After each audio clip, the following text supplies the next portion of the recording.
Hello दोस्तों, horror story के एक न्यू एपिसोड में स्वागत है।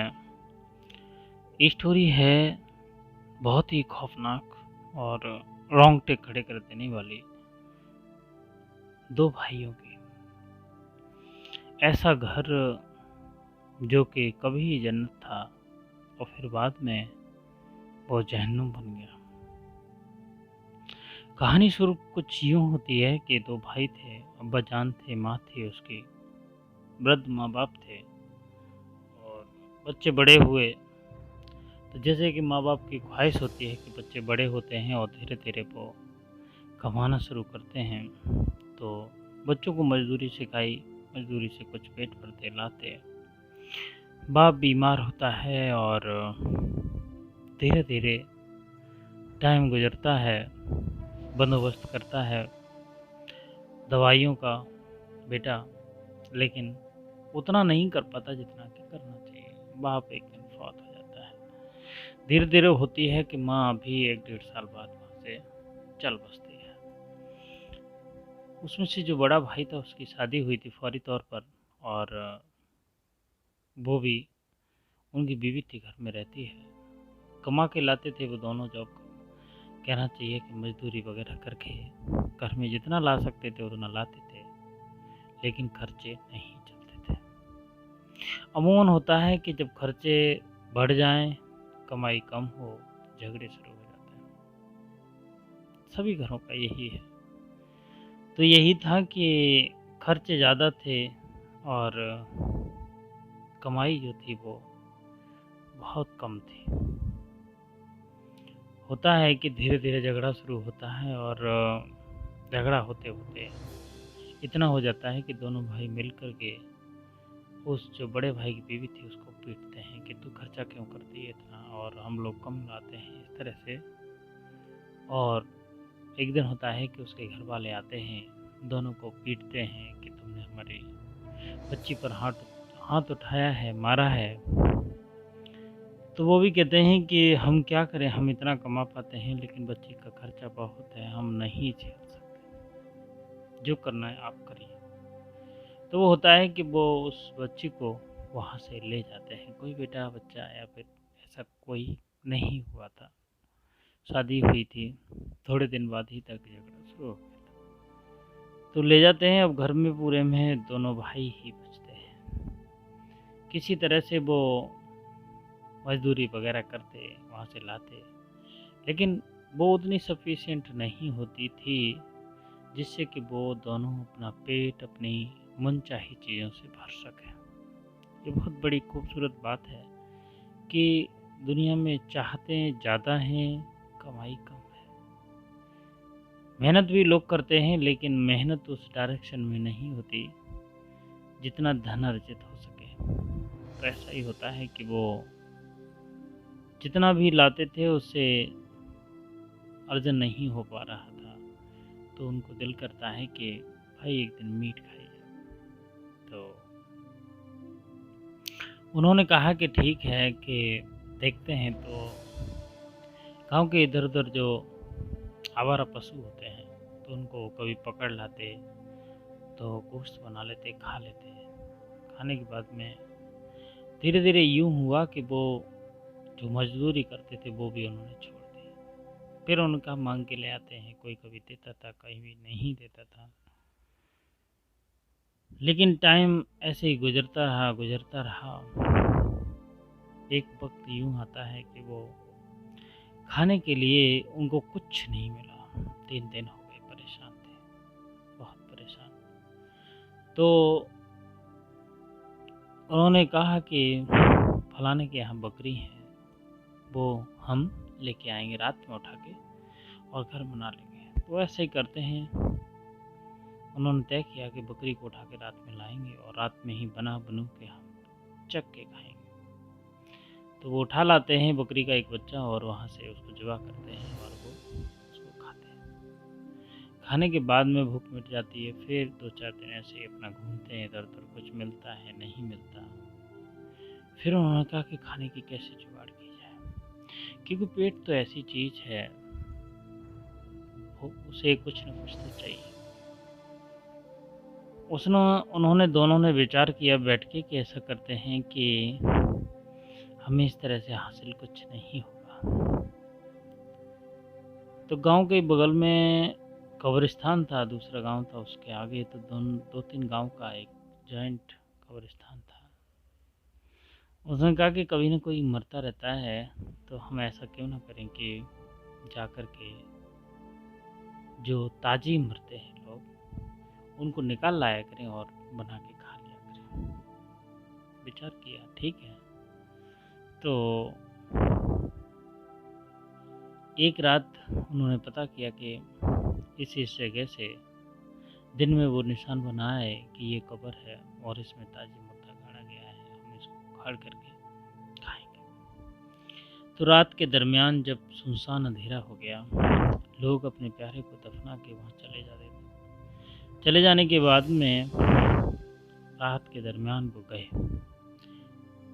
दीवार फलांगी तो डर का माहौल, अंधेरी रात, सिर्फ जुगनुओं की आवाज़ और उस आवाज़ में वो खनकते पत्ते और उन खनकते पत्तों में उस बियाबान की वो कोलाहल, वो सन्नाटा, जहाँ एक पैर रखते ही दिल का कलेजा हिल जाए। कब्रिस्तान के बीच वो दीवार फलांगने की कोशिश, वो कुदाल लेकर के अपनी देखा कि कोई नहीं है, तो फटाक एक कूदा, फिर दूसरा कूदा और उस कब्र पर जाकर के उन्होंने देखा। तो बड़े भाई ने पूछा कि यही कब्र है? कि उसने कहा हाँ, मैं देख के गया हूँ दिन में, यही कब्र है। कि देख ले, पता कर ले, पता चले दूसरी न खुद जाए कोई। ठीक है, उसने कहा फौरी तौर पर कि नहीं, यही है। तो उसने खोदना शुरू किया कि मैं देखता हूँ और तू खोद। एक खोद रहा था, एक चारों तरफ देख रहा था कि कोई आ न जाए। भली भांति जानते थे कि ये गलत नेक काम नहीं है। किसी भी मुर्दे को ज़मीन से उखाड़ना फौरी तौर पर गलत है, निहायत बकवास है, क्योंकि ये उस अल्लाह ताला के नेक और नियत की उंगली उठाने जैसा है कि ये काम नहीं किया जाना चाहिए, लेकिन वो कर रहे थे। धीरे धीरे खोदने लगा, खूब मिट्टी हटाई, मिट्टी के बाद में मटके के बाद में फिर मुर्दा जो जिस्म था, उन्होंने जैसे ही मटकों पर पहुंचा, कुदाल रखी, उसने फिर मटके हटाना शुरू किए। फिर उस मुर्दे को उन्होंने निकाल करके अपने कंधे पर डाल के जल्दी से घर ले आए। कितना कलेजा होगा उनमें जो ऐसा काम कर रहे हैं। लाने के बाद में उन्होंने उस मुर्दे से जो भी मीट थी वो निकाली, बची कुची जो हड्डियां थी उन्होंने उसी घर में ज़मीन खोद करके उनको अंदर ही दबा दिया। दबाने के बाद में मीट उन्होंने जल्दी से सुबह होने से पहले ही बनाई। बनाने से के बाद में खा ली। खाने के बाद में चक्के होकर, क्योंकि 3 दिन से भूखे थे तो बहुत भूख तड़प थी कि कुछ खाने को मिले, तो उन्होंने वो खा कर के सो गए। दिन बीता, 1-2 दिन और बीता, 4 दिन बीते, तो कहीं कुछ मिल जाता, कहीं कुछ मिल जाता। हद तो वहाँ भी होती कि अगर सड़क पे भी कोई मरा हुआ मिल जाता तो उसको भी उठा लाते कि बड़ा भाई आ रहा है और देखा कि कुत्ता ताजी मरा हुआ है, अभी उसके हाथे वाते सब बिखरी पड़ी हैं, लेकिन वो उसको घर बोरी में बंद करके ले आए और घर बना गया। ऐसा काम उनका, कभी मुर्दे निकालते, कभी इधर उधर के जानवर पकड़ते, कभी कुछ सब चलता रहा। फिर एक दिन होता है कि वो इतने मुर्दे खा चुके थे, 10, 20, 50, 100, कई सालें बीत गई उनको खाते, ये काम करते। तो फिर एक दिन होता है कि जहाँ ये काम हो वहाँ अमूमन होता है कि स्मेल, बदबू, मक्खियाँ ये लगना शुरू ही हो जाती है। क्योंकि उनको इस चीज़ों का तो ख्याल नहीं था कि सफाई भी करनी है, क्या है, कोई पहचान ले, कोई देख लेना। वो कच्चा-पचा मांस जैसे भी थे, वो एक तरह से राक्षस प्रवृत्ति के हो गए थे, पिशाच, बस वो खाते थे। एक दिन होता है कि गेट खुला हुआ था, उनके घर में कोई किसी का आना-जाना नहीं था, ना किसी से वो संबंध रखते थे, ना कोई आता था, ना कोई जाता था। तो देखते हैं कि बगल वाला कुत्ता उसके घर में प्रवेश कर जाता है, और क्योंकि कुत्ते मीट खाते हैं, तो और कुत्ते की जो सूंघने की शक्ति होती है वो बहुत ज़्यादा होती है। कुत्ता सूंघ करके उनके घर में प्रवेश कर गया, और उसने देखा कि हंडियाँ वगैरह जो चढ़ा रखी थी उसमें कुत्ता लगने की कोशिश किया। तो एक भाई ने देखा कि कुत्ता आ गया है। कुत्ता देख करके एकदम उनका जी ललचा गया है। कुत्ते में मीट बहुत है, क्यों ना इसको पकड़ लिया जाए और हम इसका गोश्त बनाएंगे। उन्होंने कोशिश की पकड़ने की, लेकिन उसको पकड़ने में नाकाम रहे। लेकिन जैसे ही कुत्ता भागा, वो उसके पीछे पड़ गया। जानवर भी जानते हैं कि कौन इंसान है, कौन उसे प्यार करता है, कौन उसे बैर रखता है, कौन कसाई है, कौन मित्र है। तो कुत्ता भी समझ गया कि ये मुझे पकड़ लिए तो मार डालेंगे। कुत्ता भागने लगा, एक भाई उसे दौड़ा, फिर पीछे दूसरा भी दौड़ पड़ा, और कि कुत्ते को पकड़ना है, क्योंकि लगभग उन्होंने गली के कुत्ते आसपास के जो भी थे वो सब खत्म कर दिए थे, पकड़ पकड़ के मार के खा चुके थे। घर में रहता था कुत्ता तो वो सेफ था, लेकिन उस कुत्ते के पीछे पड़ गए। जाकर कुत्ता भागता रहा, इधर से उधर, उधर से इधर, वो भी उसका पीछा करते रहे। जाकर कुत्ता उधर कब्रिस्तान की तरफ चला गया। इंसान भागता रहे, जानवर भी भागता रहा, लेकिन एक सीमा होती है थकने की। कुत्ता बहुत हेल्दी था, थक गया, थक के गिर गया, जाकर के दबोच लिया, वहीं जाकर के उसकी गर्दन को ऐंठ दिया। कुत्ता मर गया। उन्होंने कहा कि हम इसकी आज दावत करेंगे।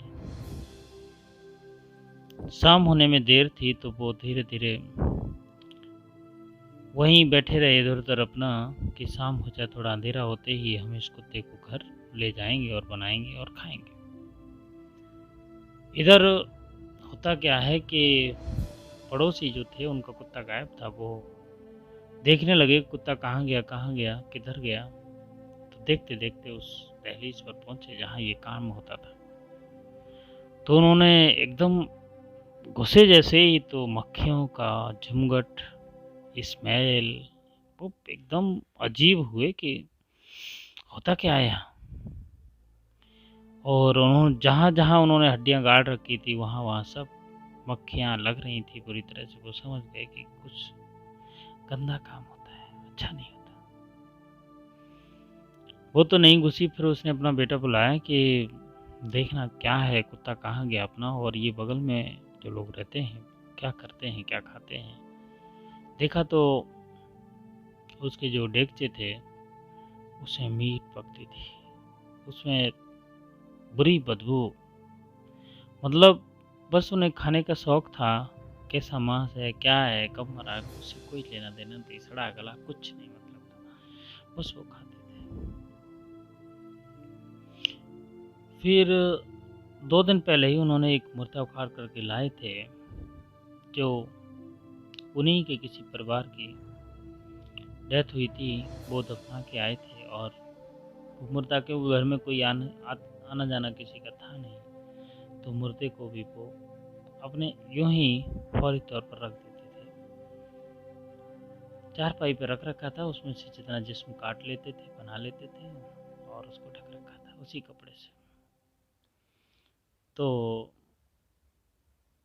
जैसे ही उन्होंने फिर देखा, नज़र दौड़ाई दूसरी तरफ कि ये मतलब लेटा कौन है। तो उन्होंने जैसे ही पीछे से चादर हटाई, तो देखते हैं कि उसके पैर आधे कटे हुए, आधी हड्डी चमक रही है, मांस गायब है। दंग रह गए कि ये मतलब कौन है, क्या है। फिर उसके बच्चे ने जैसे ही सर से कफन हटाया तो देखा कि ये तो वही है, अभी 2 दिन पहले ही हम दफना के आए थे कब्रिस्तान में, और ये यहाँ कैसे। दंग रह गए उस बात को। तो वो फौरी तौर पर समझ गए कि ये लोग मूर्ति उखाड़ के लाते हैं और उन्हें खाने का एक तरह से इस्तेमाल करते हैं। शाम होते होते वो समझ गए थे कि शाम होगी, हम घर जाएंगे, बनाएंगे, खाएंगे। लेकिन टाइम हर किसी का होता है, चाहे वो कैसा कोई न क्यों ना हो। हर किसी का एक टाइम होता है, एक वक्त के बाद में उसे वो दिन आ ही जाता है जिस दिन उसका भंडा फोड़ होना है। तो हुआ यूं कि वो फिर पुलिस को खबर करते हैं कि इस तरह से एक घर है जहाँ पर ऐसा ऐसा काम होता है। पुलिस आई, तहकीकात की, वो भी दंग रह गए कि क्या लोग हैं। उधर शाम होती है, शाम होते ही वो दोनों घर की ओर रवाना हुए, कुत्ते को लेकर के बोरी में डाल के। और जो ही घर पहुंचे तो घर में तो जमकट लगा ही था। पुलिस ने उन दोनों को गिरफ्तार किया। उनसे जब पूछताछ की तो पता चला कि करीब करीब वो 100-125 बंदों को खा चुके थे। उनकी मीट खा चुके थे, उनको कब्रों में से निकाल निकाल के वो खा चुके थे। और उनके आंगन में वो हड्डियां जो दफन थी, उसको देख कर के भी पुलिस हैरान थी कि तुम इंसान हो या इंसान के रूप में राक्षस हो। फिर पुलिस ले गई उनको, वो शायद आज भी जेल में हैं। और ये सच्ची घटना है, ये कोई काल्पनिक कहानी नहीं। ये ऐसे शख्सों की कहानी है जो इंसानी रूप में राक्षस है। तो अगर आपकी कोई भी कहानी है तो मुझ तक पहुंचा सकते हैं। मैं आपकी कहानी को ज़रूर सुनाने की कोशिश करूँगा। थैंक यू, धन्यवाद।